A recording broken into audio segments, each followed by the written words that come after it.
E aí, que tema ou gênero escolher para o desenvolvimento do seu jogo? É exatamente isso que eu vou tentar te ajudar nesse vídeo. Esse assunto, particularmente, eu acho muito legal porque sempre me soa meio fácil escolher, né? Pô, é só um gênero, é só escolher um tema, né? Vai ser um jogo de terror. Mas no final das contas eu tinha muita dificuldade para escolher um tema. Isso sempre foi um impasse muito grande para mim. Acredito que muitas pessoas também devam ter essa dificuldade, porque apesar de parecer muito fácil escolher um tema, um gênero para o seu jogo, é uma decisão que, se você fizer sem pensar muito, pode ser um grandioso problema, porque é uma coisa que você define inicialmente e você não pode mudar no meio do caminho. Não é uma coisa tão simples assim. Então, eu queria passar um pouco da minha experiência nesse vídeo e tentar te ajudar a escolher um tema ou um gênero para o jogo que você, né, pretende desenvolver, ou se você não tem uma ideia. Enfim, tentar te ajudar. Se você já tem um tema, se você já tem um gênero escolhido, esse vídeo ainda vai ser muito útil, porque eu vou falar sobre exatamente isso, tema e gênero. Então, mesmo que você já tenha escolhido um gênero e um tema, continua assistindo esse vídeo até o final, que eu vou passar algumas dicas sobre deadline do projeto, né, o prazo dele, ciclos de desenvolvimento, qual que é o objetivo do seu jogo, se você quer criar uma comunidade, quer conseguir dinheiro com ele, quer aprendizado, experiência, usar como portfólio, enfim. Sem delongas, sem mais enrolação, vamos para o nosso primeiro tópico, que é o gênero, o tema. Qual escolher? Se provavelmente você está fazendo um jogo pela primeira vez, se é o seu primeiro projeto, acredito que essa seria uma premissa muito boa, a não ser que você tenha um projeto já com o gênero escolhido, né? É um projeto sonho seu. Pô, tenho vontade de fazer um jogo assim, ok. Aí você vai sentar aí, analisar como que é a estrutura do seu jogo, e dessa estrutura você vai saber que gênero é, né, e que tema você está desenvolvendo. Aí, ok. Com isso em mãos, você vai conseguir olhar para outros aspectos desse tema, que são o público dele, quem que gosta desse tipo de jogo, qual que é o valor médio desse tipo de jogo, qual que é o tempo de desenvolvimento para ele, e outras coisas que vão afetar até mesmo a sua equipe, que foi uma coisa que eu falei num vídeo anterior sobre esse tipo de tema também, que dependendo da equipe que você tem, afeta o resultado do seu projeto. E o projeto que eu me refiro especificamente a que gênero e tema de jogo você está desenvolvendo. Caso você não tenha assistido esse vídeo, vai ter um card aqui em cima. Assiste ele, que é bem legal e vai te dar um norte para continuar esse vídeo aqui.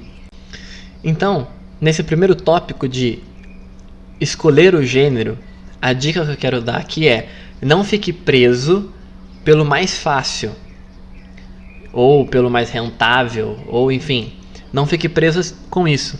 Leve em consideração as habilidades que você possui ou experiências passadas que você tenha, mesmo que não sejam com desenvolvimento de jogos, ok? Se você tem, melhor ainda. Se você não tem nenhuma, ok também, mas leve isso em conta. E as experiências e as habilidades que a sua equipe possui e quais profissionais você tem nessa equipe. Como eu havia dito no outro vídeo, o meu primeiro projeto grande que eu fiz foi um jogo de terror chamado Monte Constantine. E esse projeto eu levei 1 ano e meio, 1 ano e 8 meses para poder desenvolver. Ele acabou terminando logo no começo da pandemia. Então foi um desafio a mais também para desenvolver esse projeto. O tema, inicialmente, eu havia escolhido por conta de eu enxergar que um jogo de terror, um jogo de história linear, era mais fácil de desenvolver do que um projeto que eu já tinha há anos de um jogo survival de mundo aberto. A questão é que, no decorrer do desenvolvimento, eu percebi que eu tinha tomado uma decisão errada.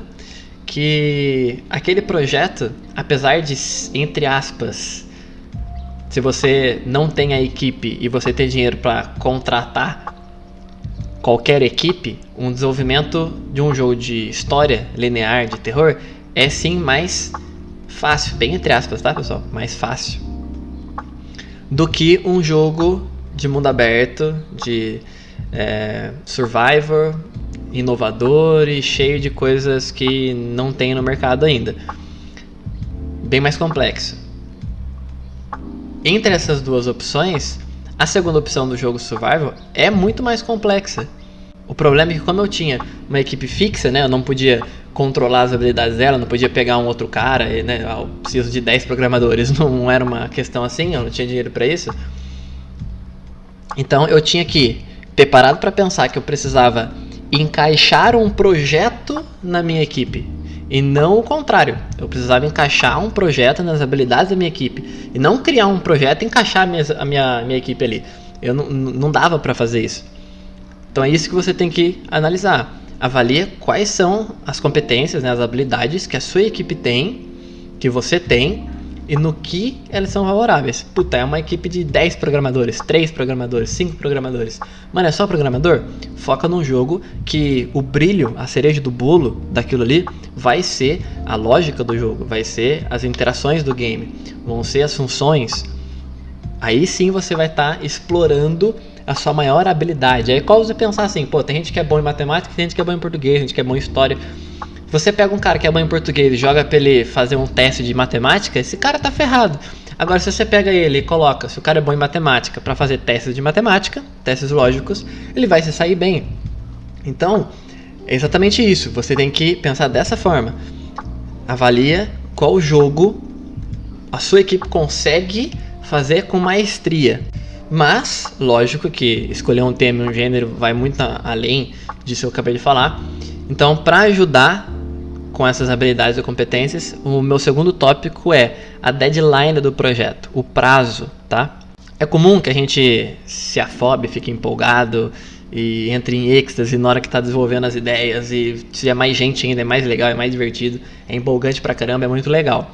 O problema é que você acaba extrapolando coisas que você não vai conseguir fazer. E uma delas é o prazo. É normal que você crie ideias mirabolantes que vão fugir da possibilidade de você executar aquilo. Talvez executar aquilo no prazo que você tinha previamente, ou até mesmo por ser totalmente inviável. Tipo, você não vai ficar 10 anos desenvolvendo um jogo, sabe? Não tem cabimento. Então, é importante você, logo que iniciar um projeto, logo que você, estampei aqui, pô, escolhi o tema, eu vou fazer um jogo de terror. Beleza. Em quanto tempo você vai desenvolver esse jogo? Por que você define isso antes? Porque todas as ideias que você vai ter após já ter estabelecido um prazo, você sempre, quando tiver ideia, você vai pensar, eu consigo executar isso nesse prazo? Tá, então, beleza, o jogo vai ser de terror. Pô, mas ele vai passar onde? Ele vai se passar numa escola abandonada de 4 andares e 2 subsolos. Eu consigo desenvolver isso com a equipe que eu tenho no período de 1 ano? Pô, acho que 1 ano não dá. Precisaria de 1 ano e 1 ano e meio, 1 ano e 2 meses. Tá, então segura isso daí. Deixa ela... Pega um caderno, anota, cria 3 colunas. Cria uma coluna de dentro do prazo. Cria uma coluna que represente que está meio fora do prazo. E uma terceira coluna do que seria muito bom ter, mas você sabe que não vai se encaixar no prazo nem ferrando. Então essas 3 colunas são legais para as ideias que você vai tendo. E aí você vai essa escola dessa forma fica no meio termo. Não sei se eu vou precisar de um prazo ligeiramente maior. Então coloca essa ideia nessa coluna do prazo ligeiramente maior e faz uma versão dessa ideia que encaixe dentro de 1 ano.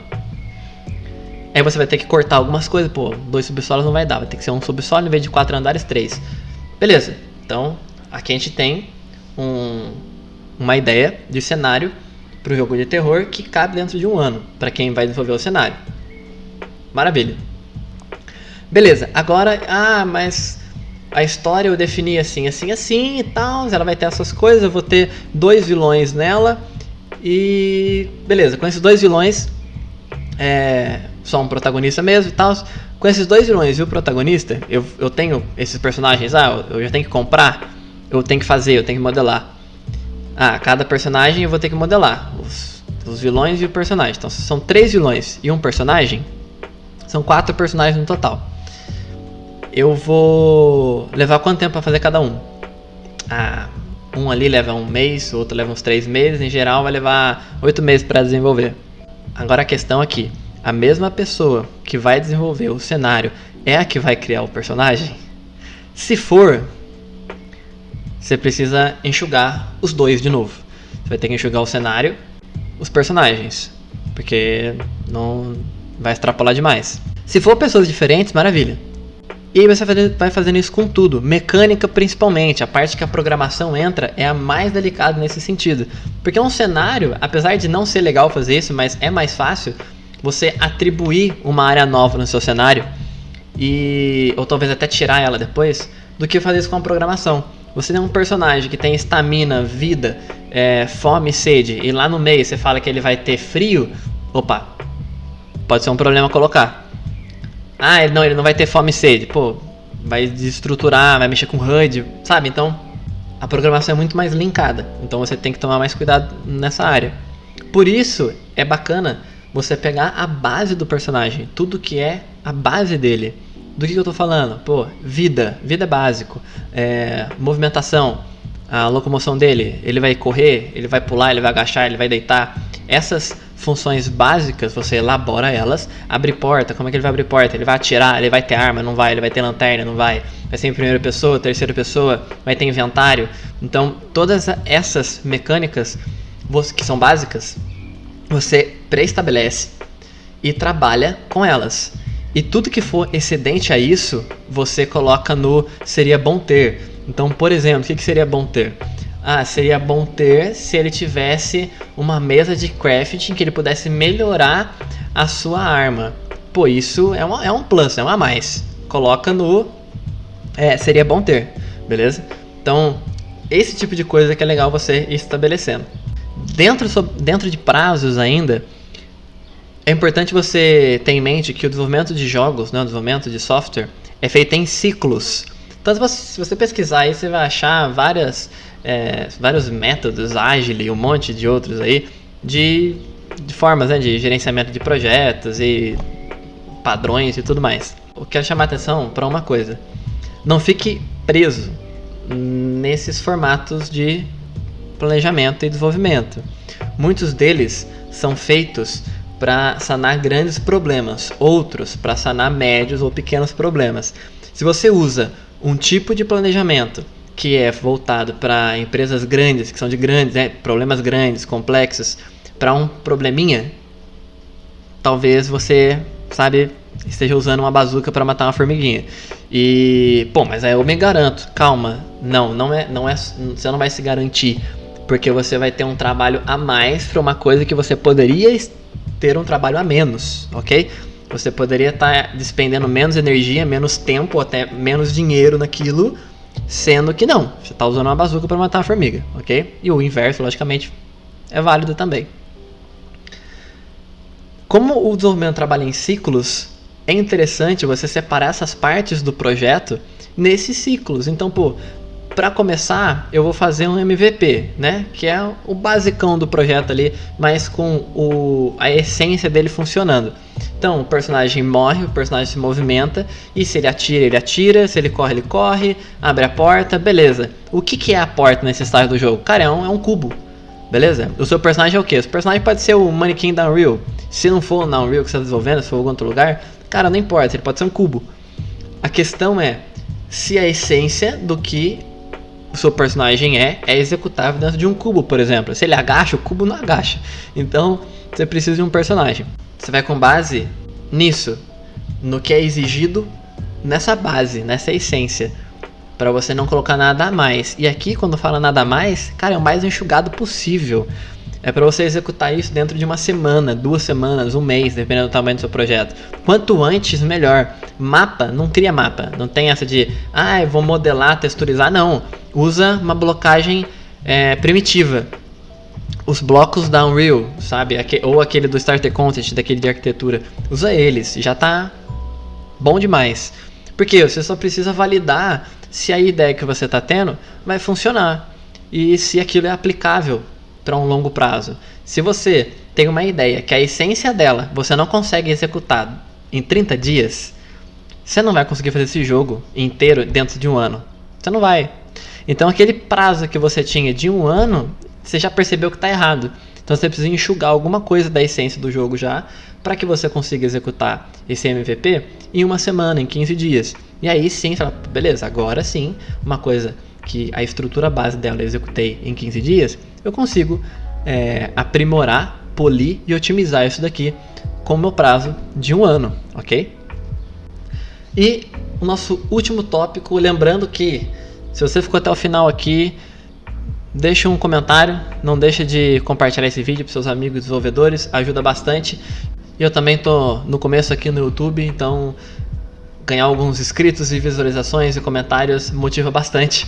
E é isso aí, então não deixa de comentar e não esquece de marcar o sininho para você receber as notificações de quando eu postar um novo vídeo. A última dica que eu quero te dar sobre o prazo, gênero e tudo mais, o objetivo do seu jogo. Você precisa estabelecer o objetivo que eu falo, não é nem tipo da história do jogo, do impacto que ele vai ter no seu público, não. Qual que é o seu objetivo particular em executá-lo? É conseguir o quê? É dinheiro? É criar uma comunidade que fale sobre ele?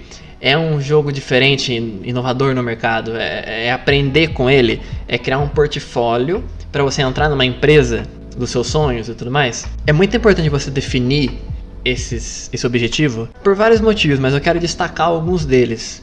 Que é, se for para dinheiro, você tem que estabelecer alguns outros, tá? Isso na minha opinião. Eu acho que um projeto exclusivamente voltado apenas para ficar rico, principalmente essa história de ficar rico com um projeto, esquece isso. Mas tudo bem, o objetivo ser de dinheiro. Por quê? Porque o dinheiro é um pouco mais difícil de alcançar, principalmente para um primeiro objetivo. E se alcançado, pode ser que ele não venha com essa expectativa que você tinha. Então é interessante você ter um objetivo secundário para você não se frustrar. E é exatamente por isso que é interessante você definir esses objetivos. Se você definir que seu objetivo com esse jogo é aprendizado, cara, esse jogo pode te dar R$0. Vai estar tudo bem. Que foi o que aconteceu comigo. É lógico, não tô querendo dizer que eu não fiquei um pouco triste de pensar, pô, vou ter que... não vou vender, vai ser de graça mesmo. É lógico. Dinheiro todo mundo gosta, é óbvio, e faz parte da sobrevivência nossa. No entanto, é importante você ter um objetivo secundário, principalmente se o seu objetivo principal for o dinheiro. Eu particularmente nem coloco dinheiro como objetivo principal, ele é sempre o secundário. Mas enfim, aí vai de cada um. Defina 2 ou 3 objetivos com esse projeto. Pelo menos 2, para que você vá atrás disso. E se der errado um, você tem o outro. Você definindo um objetivo inicial, você sabe para onde você está olhando. Você sabe o que você tem que colocar no jogo para chamar atenção para esse objetivo, para caminhar o projeto para esse objetivo. Enfim, esse objetivo faz parte, vamos dizer, da construção de público, né? Para quem eu vou vender esse produto. Enfim, esse é o vídeo que eu queria fazer para vocês. Espero que ajude, espero que contribua para o seu desenvolvimento e melhoria profissional e pessoal. Novamente, não deixe de se inscrever no canal, comentar, compartilhar e curtir. E muito obrigado por assistir e até uma próxima.